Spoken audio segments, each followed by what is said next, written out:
ngayong oras, tayo naman po ay dadako sa pagpapasalamat, pagpapatotoo, ng pagpapahayag ng dakilang bagay na ginawa ng Panginoon sa ating buhay. Like, share, subscribe. Sa Lucas chapter 17, verse 11, na ang sabi ng Diyos, ang salita ng Diyos, sa paglalakbay ni Jesus papuntang Jerusalem, nagdaan siya sa hangganan ng Samaria at Galilea. 12. Habang papasok na siya sa isang nayon, sinalubong siya ng 10 kituwid. Hello. At sumigaw, Jesus, Panginoon, mabag po kayo sa amin. Minsan ba sa ating buhay, sinasabi natin kay Lord yan, Lord, maawa ka po sa akin. Lord, mabag ka po sa akin, Panginoon. 14. Pagkakita sa kanila ay sinabi ni Jesus, lumakad na kayo at magpatingin sa mga pari. Habang sila'y naglalakad, silang lahat ay kumalik at luminis. 15. Nang mapuna ng isa na siya'y magaling na, nagbalik siyang sumisigaw ng pagpupuri sa Diyos. 16. Nagpatira pa siya sa paanan ni Jesus at nagpasalamat. Hello.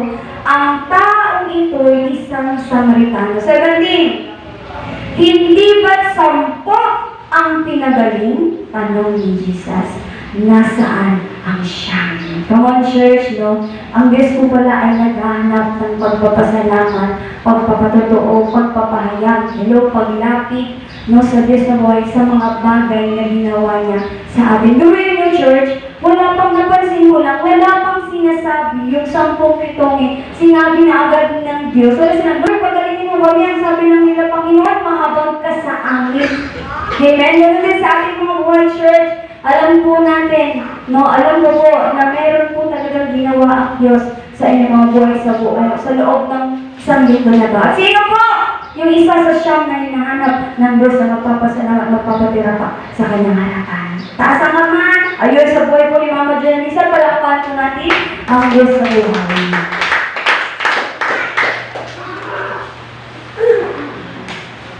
Amen. Hallelujah. Napakabuti po ng Diyos sa buhay ng bawat isa sa kanya po lahat ang papuri sa mga oras at sandali ito.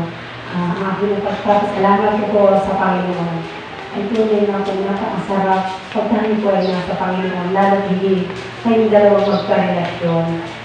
Na alam niyo po ba sa aming buhay mag-asawa na siyempre tayo po ay mayroon tayong kaparihan ba po. Pero nagpapasalamat po ako dahil ang aking kaparihan ay kasama ko po dyan sa pananampalataya. Na siyempre dahil nga po tayo ay tao pa, nasa katawan lupa, minsan may mga bagay na siyempre nagkakainisan. At alam niyo po ba pag nagkakainisan kayo, di ba po pag tayo lupa, wala po tayo sa Panginoon, pag nagkakainisan, ay minsan itinakarin natin sa ating puso, kung wala okay lang, pero nandun na siya. Pero alam niyo po ba talaga, church, pag nasa Diyos ka po pala. Iba po talaga pagka kayong magkarelasyon, ay ang pundasyon ay ang Diyos.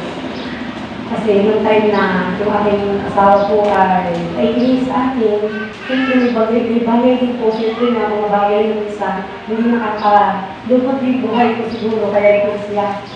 Tapos hindi na ako nagsasalita, pero hindi ako, kumbaga po, hindi naman ako nag-aalala nun dati kasi pag inis sa akin, hallelujah, tinatali ko rin sa puso ko, laging isip ko, gaganda sa tamang panahon.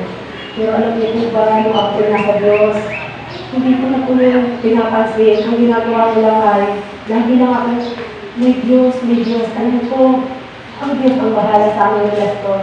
Pakatapos ko ba, may isa sa akin, ganyan. Pakatapos alam niyo po ba nung Thursday, ng hermeneutics, alam ko na isa sa akin, ang tibok ng aking puso, sabi ko, alas sa isla. Gusto ko naman talaga, bago pa dumating yung oras ng gawain, gusto ko talaga nandito na sa bahay sa aming bahay. Dahil talaga, yun talaga yung ano ko po yan, hallelujah, na kung saan yung oras na yun, pagkatapos ko, magpupo ko, sabi sa aking asawa, Ma'am, sorry sabi ko, sabi ko sa kanya, alam mo ba pa, salamat sa Diyos, kasi nung nalaman niya yung kinipig ng puso ko sa gawain na, bigla siya nagsabi sa aking sorry, Ma'am, napakabuti ng Panginoon, diba po? Wala akong Diyos sa buhay namin. Hindi naman po niya sasabihin yung bagay na yun kasi wala lang po yung halaga sa tao. ako walang Diyos. Pero dahil isa rin siya, nakakakilala sa Diyos at hinihingi ko ng Diyos.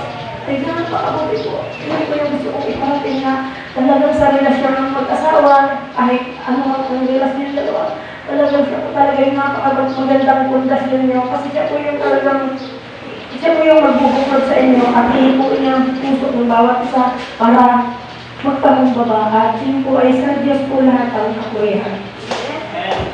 Nakakasya, nakaka-inspire sa Diyos sa buhay niya. Sino ba po? Ayun, sa buhay ko ni Mama Mars. Sulit ko siya mga.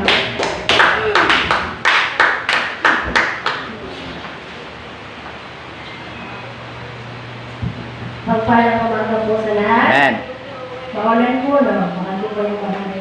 Nagpapasalamat po ako sa Diyos. Hindi minsan na alam mo maraming na mahirap daw ang buhay ngayon.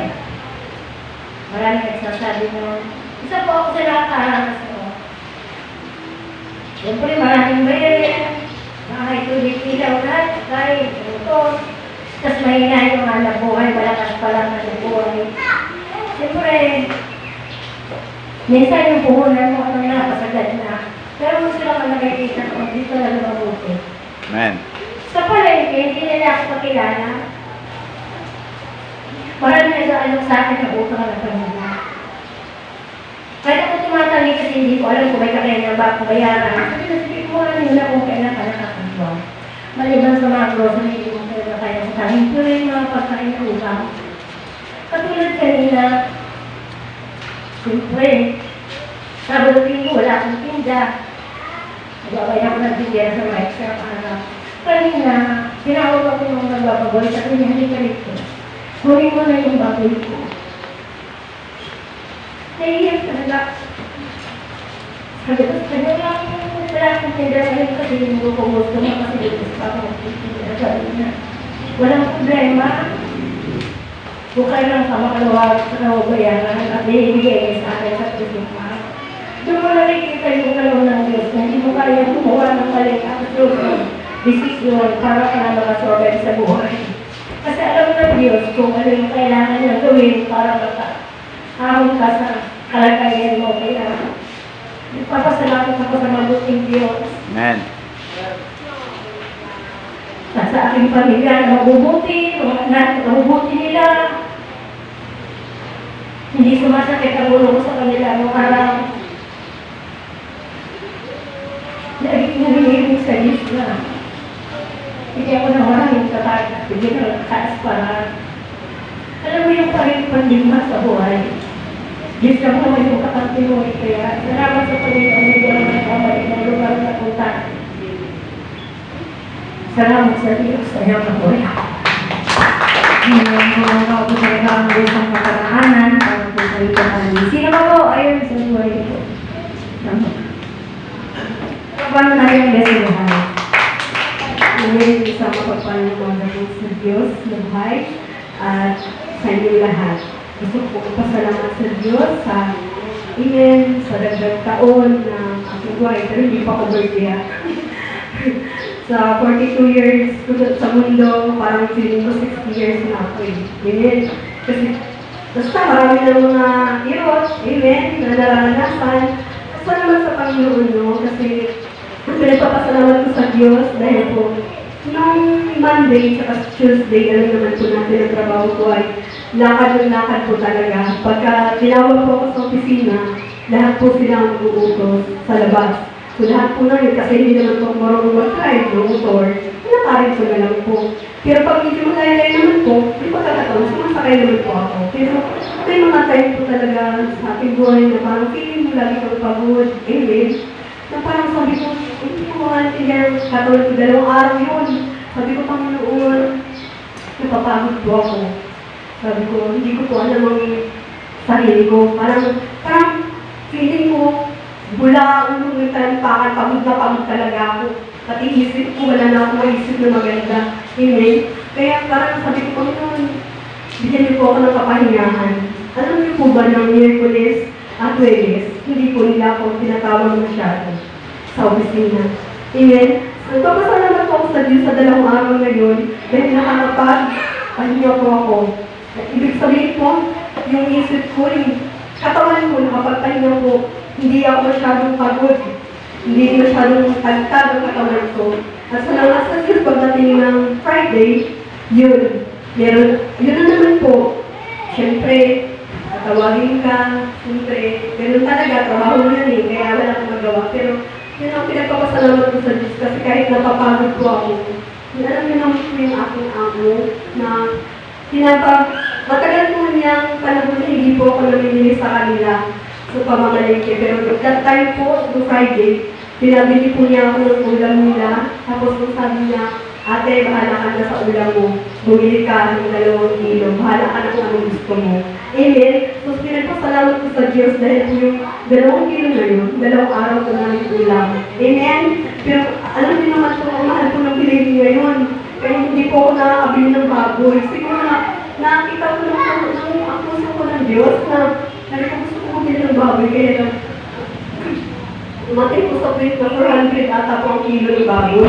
Bibili po ako ng 1 4, kundi lang po ito. Pagkalahat naman, 200 na yun.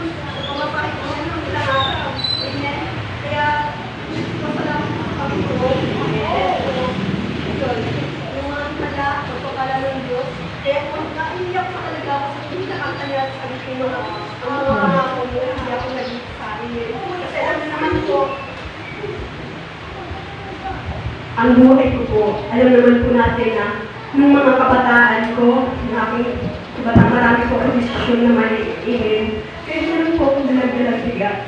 Kaya lang po, siyempre, lagi ko pong pinagkakatiwala sa Diyos. Kaya yung mga pangako niya, na hindi tayo nag-iisa, hindi na tayo iwan, pababayaan man, ay lagi ko po yung daladala. Salamat sa Panginoon. Dahil po, nakita niyo naman po kahit umiiyak ako, pero masaya po ang puso ko. Dahil sa Diyos, at siyempre po, meron po na nanalangin. Amen.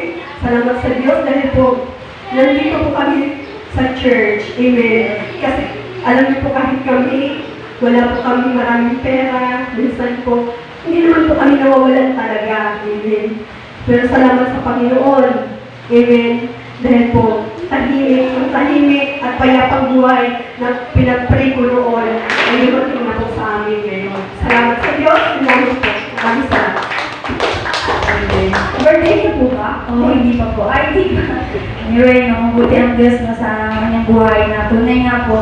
Nasabi po kanina sa ating awit, ang kalakasan po natin ay ang Diyos. Wala na yung oras. Siguro meron pang 1 minute, pero baka sobra po tayo, Tatay Paul eh. Sige po, Tatay Paul, last na 2 minutes lang po. Nagpapagod natin natin sa buhay. Next, kaya samantahin mo na. Amen. Okay na papasalamat sa Diyos. Una, sa protection niya sa aking pamilya. Amen. At papasalamat din po sa Diyos na nakarating si Marisol. Amen. At yung kasama niya na maging manugat ko. Hindi ka na mapasalamat sa Diyos. Kalahit na. At papasalamat ko sa Diyos. Kaninang baga nung ako'y nasa tindahan. Then, habang ako'y bumibili, may naramdaman akong kumagat sa aking likod. Dito pala sa baba. Napakasakit po. At nang tinawakan ko sa isang maliit na alutihan. Amen. Saka habang kumatagal kumikirpan ka, namanahid yung bandang likuran ko. Pero naalala ko yung sabi ng Mark 17 verse 18 na hindi sila mapapahamak. Sumatot man sila ng ahas o makainom ng lason, hindi ko sila maano. Pinangahawakan ko yan. Amen. At kinasal ko siya sa pangalan ng ating Panginoon Kristo. At naalala ko yung paglalakbay na gusto ko pagpupunta ng Roma. Na kinilap ko siya ng ahas at pinuputan. Pinagpaklot ko niya sa akin. Hindi ko siya na. Pinangahawakan ko yung manangyari sa mga likod ko ng Diyos na dapat. Sabi ko, ako din naman po yung nagbibigay ko sa inyo. Alam ko kung hindi ako pabayaan ng Panginoon. Alam niyo po ang kanina. Tinataramdaman ko. Wala pa naman nangyari. Amen. Alam mabuti po ang Diyos. At alam naman po yan na establish po ang Panginoon. Very good talaga church, no? Na talagang lahat ng bagay ay itaas na po natin sa kanya para hindi tayo matakot. Mga ano ba? Mapalisa sa buhay na ito. At yun naman po, ano? Paparay po tayo sa aming minuto. At welcome po natin na susunod tatayo sa buhay na